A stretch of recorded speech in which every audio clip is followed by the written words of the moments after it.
Nakapagtataka lang bakit biglang ayaw ko mag-imbestiga.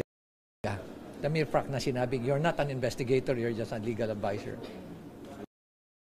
So, ibig sabihin, simple lang yun. Huwag ka na mag-imbestiga. Yun ang message dun And you don't have any authority over the PNP, despite the fact na may MOU. Simple lang yung message na yun Huwag ka na mag-imbestiga. So, ano pa purpose ko? Bakit ako nandun? Di dapat mag-resign na lang ako. Pero sa inyo po, Mayor, credible pa rin naman yung investigation na ICI? Oo naman. Ako, naniniwala pa rin ako. Na magiging maayos pa rin yan.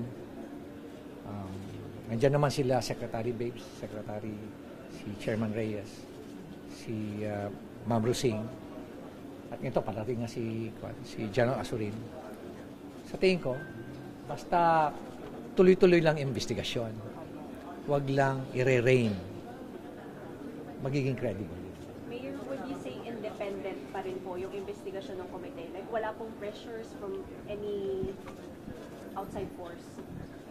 Nung nandun naman kami, wala naman pressure actually.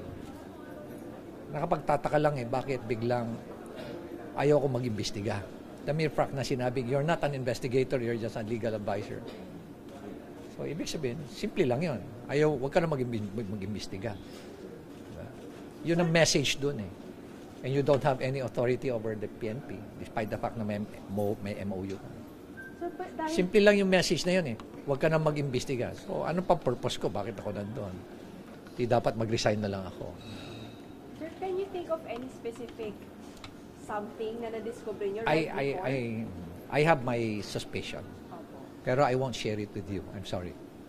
Pero sir, you will share it with the appropriate body when the time comes. Last na lang, Mayor, may instruction ba sa inyo ulit ang Presidente after na umalis kayo sa ICI? Wala na akong communication with the President. Pero sir, tingin niyo dapat maging transparent and open na ba ang ICI sa investigasyon? Tama naman yun na kailangan talaga i-open nila para at least walang pagdududahan. Pero ako na mismo nagsasabi kasi nag-a-attend naman ako ng hearing Although umiikot din ako, tapos nag-a-attend din naman ako ng hearing. Wala akong nakikitang pinagtatakban doon Kaya makikita kong kumbaga may anomalya. Wala. Malalaman ko naman